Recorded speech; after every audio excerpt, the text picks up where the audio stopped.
Akashvani.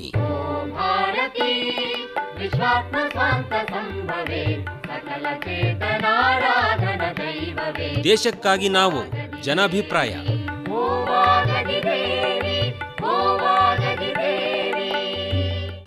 Operation Sindoor ವಿಷಯವಾಗಿ ನಮ್ಮ ಅನೇಕ ಪ್ರಜೆಗಳು ತಮ್ಮ ಅಭಿಪ್ರಾಯಗಳನ್ನು ತಿಳಿಸ್ತಾ ಇದ್ದಾರೆ. ಇಲ್ಲಿ ಒಬ್ಬರಿದ್ದಾರೆ. ಸರ್ ನಮಸ್ಕಾರ. ಸರ್ ನಮಸ್ಕಾರ. ತಮ್ಮ ಹೆಸರು? ರವಿಚಂದ್ರ ಅವರೇ, ಈಗ ಇತ್ತೀಚೆಗೆ ಆದಂತಹ ಯುದ್ಧ, ಆ ಒಂದು ಆತಂಕಗಳು, ಆ ಒತ್ತಡದಲ್ಲಿ ನಾವು ಇದ್ವಿ. ಭಾರತದ ಪ್ರತಿಯೊಬ್ಬ ಪ್ರಜೆ ಕೂಡ ಅಯ್ಯೋ ಯುದ್ಧ ಆಗ್ತಾ ಇದೆಯಲ್ಲ ಅಂತೇಳಿ.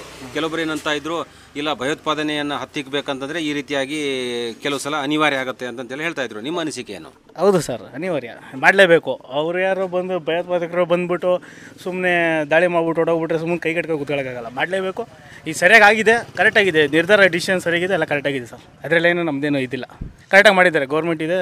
ಸರಿ, ಒಳ್ಳೆ ಅಂದರೆ ಒಂದೆಡೆ ನಾವು ಭಯೋತ್ಪಾದಕರಿಗೆ ಪಾಠ ಕಲಿಸಬೇಕು ಅಂತ ಹೇಳ್ತಾ ಇದ್ರೆ, ಇನ್ನೊಂದೆಡೆ ಯುದ್ಧಗಳಿಂದ ನಾಶ ಆಗುತ್ತೆ, ಯಾವ ದೇಶಕ್ಕೂ ಕೂಡ ಯಾವುದೇ ರೀತಿಯಾದಂಥ ಲಾಭವಿಲ್ಲ ಅಂತ ಹೇಳ್ತಿರ್ತೀವಿ ನಾವು.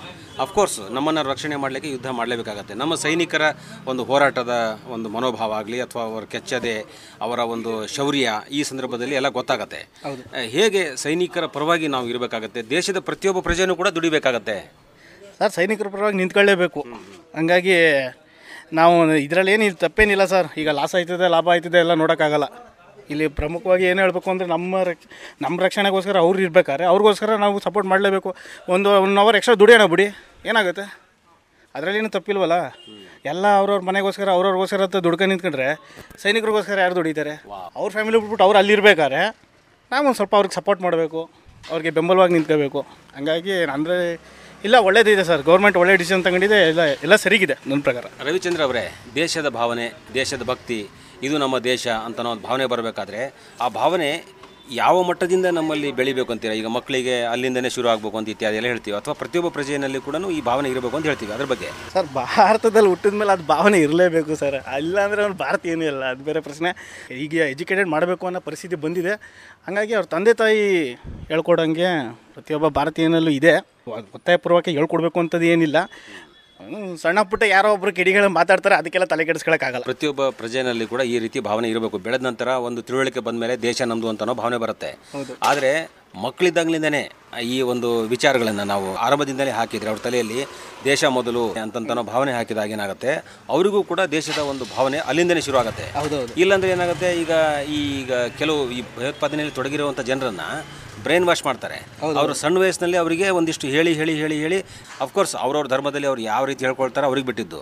ಆದರೆ ನಮ್ಮ ಈ ದೇಶದಲ್ಲಿ ನಾವು ಶಾಂತಿ ಜೊತೆಗೆ ನಮ್ಮನ್ನು ನಾವು ರಕ್ಷಣೆ ಮಾಡ್ಕೊಳ್ಳುವಂಥ ಒಂದು ಕೆಲವು ತಂತ್ರಗಳನ್ನು ಕೂಡ ಹೇಳಬೇಕಾಗತ್ತೆ. ಇಲ್ಲ ಸರ್, ಹೌದು, ಕಡ್ಡಾಯ ಮಾಡಲೇಬೇಕು. ನಮ್ಮ ದೇಶದ ಬಗ್ಗೆ, ನಮ್ಮ ಸೈನಿಕರುಗಳ ಬಗ್ಗೆ, ನಮ್ಮ ಹಿಂದೆ ಸ್ವತಂತ್ರ ಹೋರಾಟಗಳ ಬಗ್ಗೆ, ಇದ್ರ ಬಗ್ಗೆ ಎಲ್ಲ ಎಜುಕೇಟೆಡ್ ಮಾಡಲೇಬೇಕು. ಇವಾಗ ಸ್ವಲ್ಪ ಬರೀ ಸಿಲೆಬಸ್ಸು, ಬರೀ ಎಜುಕೇಷನು, ಬರೀ ಅದೇ ಆಗಿಬಿಟ್ರೆ ಈಗಿನ ಮಕ್ಕಳುಗಳು ಹಿಂಗೆ ಡೈವರ್ಟ್ ಆಗ್ಬಿಡ್ತಾರೆ. ಯಾರೋ ಹೇಳ್ಕೊಟ್ರು ಅಂದ್ಬಿಟ್ಟು ಸಡನ್ನಾಗಿ ಡೈವರ್ಟ್. ನಮ್ಮ ದೇಶದ ಬಗ್ಗೆನೂ ಹೇಳ್ಕೊಡ್ಬೇಕು, ಸೈನಿಕರುಗಳ ಬಗ್ಗೆನೂ ಹೇಳ್ಕೊಡ್ಬೇಕು. ಆಮೇಲೆ ಹಿಂದೆ ಸ್ವತಂತ್ರ ಹೋರಾಟ ಮಾಡಿದ್ರೆ ಅವ್ರ ಬಗ್ಗೆನೂ ಹೇಳ್ಕೊಡ್ಬೇಕು.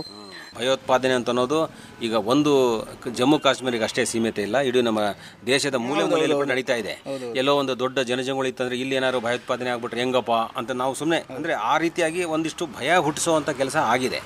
ಸೊ ಇವರಿಗೆ ನಾವು ತಕ್ಕ ಪಾಠ ಕಲಿಸಬೇಕು. ಅದರಿಂದ ಅವರು ಏನು ಸಾಧನೆ ಮಾಡುವಂಥದ್ದಿಲ್ಲ. ಈಗ ನೋಡಿ, ಇಷ್ಟೆಲ್ಲ ಆಯಿತು, 100 ಕಿಲೋಮೀಟ್ರ್ ಒಳಗಿನ ತನಕ ಹೋಗಿ ಆ ಭಯೋತ್ಪಾದನೆ ನೆಲೆಗಳನ್ನು ಹೊಡಿಬೇಕಾಯಿತು. ಈ ಅಂತಾರಾಷ್ಟ್ರೀಯ ಮಟ್ಟದಲ್ಲಿ ಕೂಡ ನಾವು ಭಯೋತ್ಪಾದನೆ ಹತ್ತಿಕ್ಕಬೇಕು ಅನ್ನೋ ಒಂದು ಅಭಿಪ್ರಾಯವನ್ನು ಈಗ ಮಂಡಿಸ್ತಾ ಇದ್ದೀವಿ. ಹೌದು, ಭಯೋತ್ಪಾದನೆಗೆ ಯಾರೂ ಸಪೋರ್ಟ್ ಮಾಡ್ತಾ ಇಲ್ಲ. ಒಳಗಡೆ ಟೆರರಿಸ್ಟ್ನು ಮಟ್ಟ ಹಾಕಬೇಕು, ಹಂಗಾಗಿ ಆ ಕೆಲಸ ಮಾಡ್ತವ್ರೆ.